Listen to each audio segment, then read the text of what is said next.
Yeah. So no, it's an institution, huh?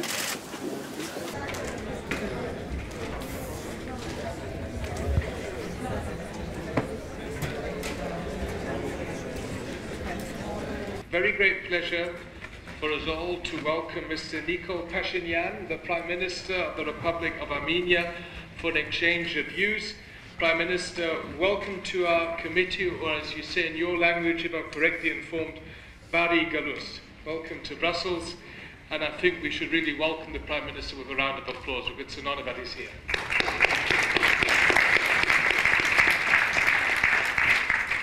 And I have now the honor to welcome further guests from Armenia, and I now have to face the huge challenge of pronouncing the names correctly. Sitting up here next to the Prime Minister is our Foreign Minister of Armenia, Mr. Manatsakian. Then we have the Deputy Prime Minister, Mer Grigorian. Welcome, Deputy Prime Minister. And the Minister for Education, Ararik Harutyunyan. Also, welcome to all ministers, to the ambassador, to all other Armenian guests. Prime Minister, as I said, it's a real honor for us to host you here today. Following the warm welcome you gave us last year in Yerevan, when 9 members of this committee, including me as a chair, traveled to Armenia on the 18th of June. This visit followed the major developments that took place in your country in April and May, starting with large yet peaceful demonstrations and ending with you becoming the new Prime Minister on an anti-corruption and pro-reform agenda. Since then, in December last year, you won a large victory in the early parliamentary elections, and most importantly, our European Parliament observers, led by our colleague Heidi Hautala, reported that, quote, these elections were well organized with minimal irregularities and free of pressure on voters. As a result, public trust in the electoral process was high, unquote. So, I would like to congratulate you again. Thanks for visiting the European Parliament. The floor is yours, and afterwards we have hopefully an interesting debate with colleagues. And let me remind you that we need to conclude this meeting in about 55 minutes because we have a lot of votes then in front of us. Prime Minister, the floor is yours. Thank you very much, Chairman McAllister, distinguished members of the European Parliament, ladies and gentlemen. I am honored and privileged to address the Foreign Affairs Committee of the European Parliament. After the Velvet Revolution, it is the first opportunity for the Armenian Prime Minister to speak at the Foreign Affairs Committee. Hence, I would like to focus in particular on the fundamental changes that already happened and are currently taking place in my country. I will also speak about the challenges that we are facing today and about our goals and plans for the future. Distinguished colleagues, Armenia is currently undergoing changes which are unprecedented in their nature and magnitude, changes that are completely transforming our economic landscape. Last spring, a non-violent revolution occurred in Armenia. Armenian people, guided by the slogans of love, tolerance, and fraternity, stood up to protect their political rights and build a society in conformity with their ideals and values. They opted for democracy and pluralism, for justice and equality. They spoke against corruption and the political system based on a client-patron relationship. They stood against the elite which monopolized the political and economic life of the country, against oligarchic economy, and against those who established and exploited extractive institutions, leading the country to a standstill. Velvet Revolution restored democracy in Armenia. Snap parliamentary elections held last December reinforced our achievements. Political forces which were behind the revolution won a landslide victory. we gained an overwhelming support of the Armenian people, more than 70% of the votes. For the first time in about 25 years, the elections held in Armenia were not contested by any political party. It is equally important to say that the recent election obtained the best possible assessment of the European observers who held them as a free, fair, and transparent. I am confident that the victory of democracy is irreversible in our country. My confidence is based on the following premises. First, ideas of freedom and democracy have deep roots in the core values of our people. Armenia was one of the first countries where a nationwide popular movement arose against the former communist regime back in 1980s. The restoration of our independence in 1991 was indisputably aimed at establishing society based on constitutional democracy, rule of law, and liberal values. The distortion of democracy, which we witnessed in our country during the last 20 years, happened as a result of a deviation from the initially chosen path of democracy.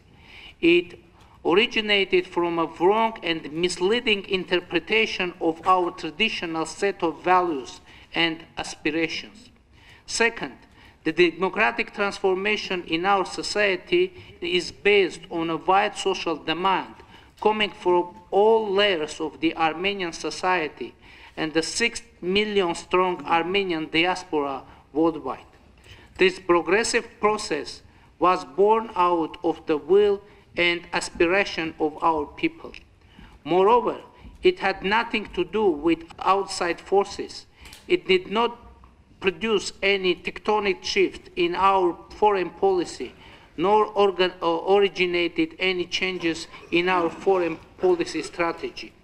Armenia remains committed to its foreign policy obligations and partners. Third, democracy is not merely one of the viable options for us. Rather, it is a matter of security for us. We believe that for our people and our political culture, it is true to claim that democracy provides for stronger and more efficient economic and political institutions which constitute an important precondition for the development of country. Therefore, we couldn't afford the luxury of underdeveloped institutions which previously existed in our country. They caused economic inefficiency, impeding the progress of our country. Democracy promoting our economic and political institutions became an imperative in Armenia. It has no alternative today. We need democracy in order to be competitive in the 21st century. Yes. However, democracy needs to be protected and reinforced. What are the main challenges that we are facing today? First of all, it is the poverty which still exists in our country. Today, the people who live under the poverty line make up about the 1/3 of our total population. They constitute the main social basis for fraud elections and electoral bribes that we were witnessing in the past. In our society, there is an obvious correlation between economic development and democracy. Erosion of the middle class was actually accounting for the decline of democracy that we witnessed in the past. Thus, a strong and viable middle class is considered to be one of the main prerequisites for sustainable democracy in Armenia, and the economic revolution is chosen, therefore, as the next goal of our government and the cornerstone of its program. With this view in mind, we have adopted and already started implementing an ambitious reform agenda. As I mentioned on many occasions, among the current priorities of the Armenian government are the fight against corruption, eradication of monopolies, elimination of poverty, consolidation of the independent judiciary system, and establishment of rule of law and a level playing field for all economic and political actors. We are going to put in force a package of robust measures to reform our tax and custom systems. We also focus on reforming our education system. People should be able to live and create in a rapidly evolving and shrinking world in which progress is driven by knowledge. I am proud to inform you that a lot of visible changes have already occurred in our country over the past few months. For example, we have already eradicated systemic corruption in Armenia. The power of monopolies and existing oligopolies in Armenia has already been reduced in note. Today, there is nobody in Armenia able to use political influence to achieve economic goals anymore.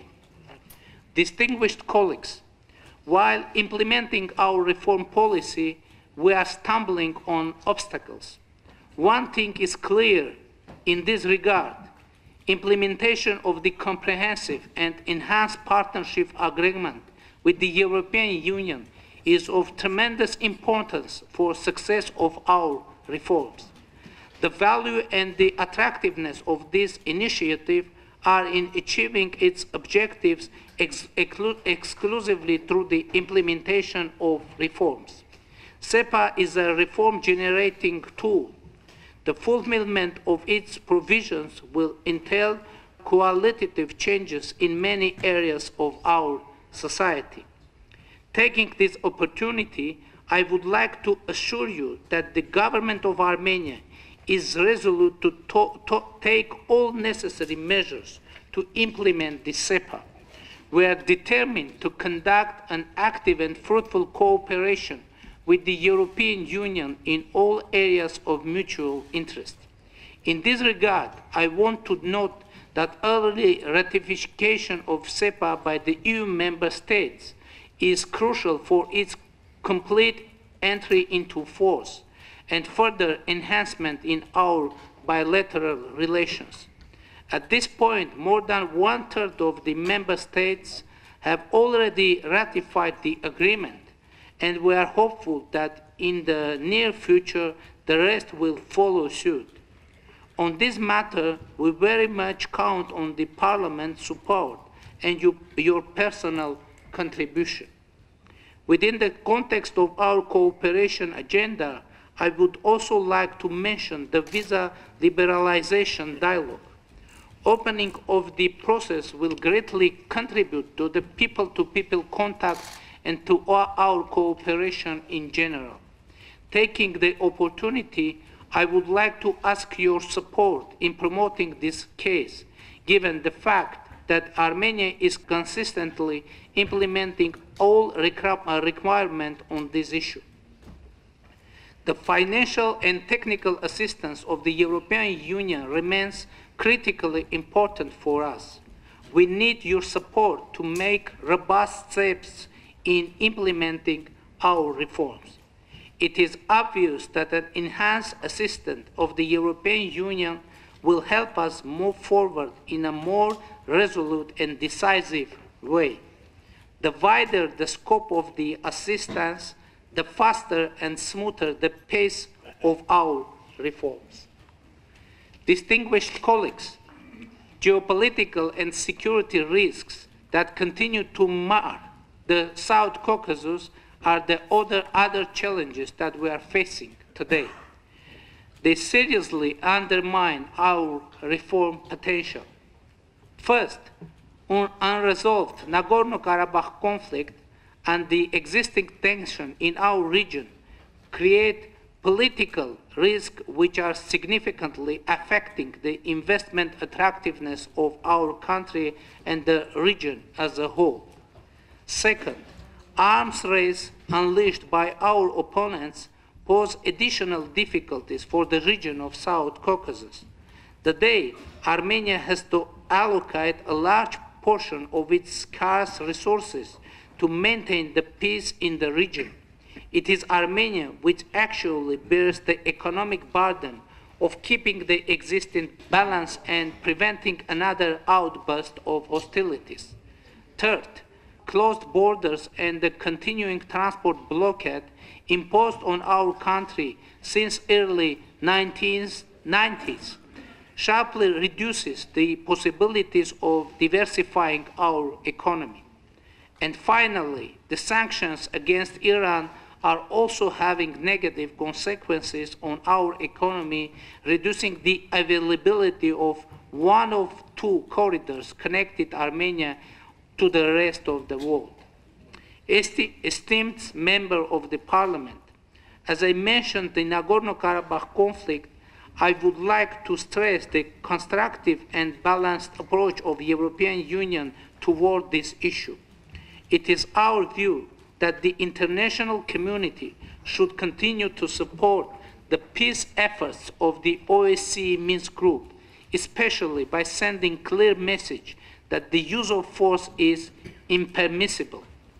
We are confident that the path to the resolution of the conflict lies through the understanding of the need for the respect of the right of the people of Nagorno-Karabakh to self-determination. People of this mountainous region have lived in the de facto independence for more than 2 decades. There is a generation of young people there who cannot imagine any alternative to the independence. If we seek for a peaceful, just and lasting solution to the conflict, the people of Nagorno-Karabakh should be allowed to define their future by themselves. I am not representing the people of Nagorno-Karabakh. As the Prime Minister of Armenia, I only have the mandate of the citizens of Armenia, but not the Armenian population of Nagorno-Karabakh, who have their own constitution and form their own government. It is obvious for me that the peace process could produce a real progress only if the people of Nagorno-Karabakh have a seat at the negotiation table, only if the voice of the people of Karabakh is heard and taken into account.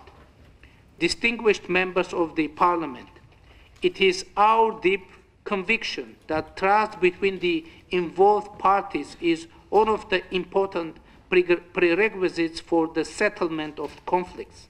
This confidence can be reached through evolving dialogue and mutual understanding. We see the South Caucasus as a region where independent nations live in peace, solidarity, and cooperation. Indeed, in the modern world, closed borders are considered at least economic and political nonsense. The world is changing by the day, resulting in a greater interconnection and interdependence. New forms of dialogue, coexistence, and economic cooperation are needed in our region. Culture of dialogue, tolerance, and compromise should prevail over all differences and discrepancies existing in South Caucasus. Thank you for your attention.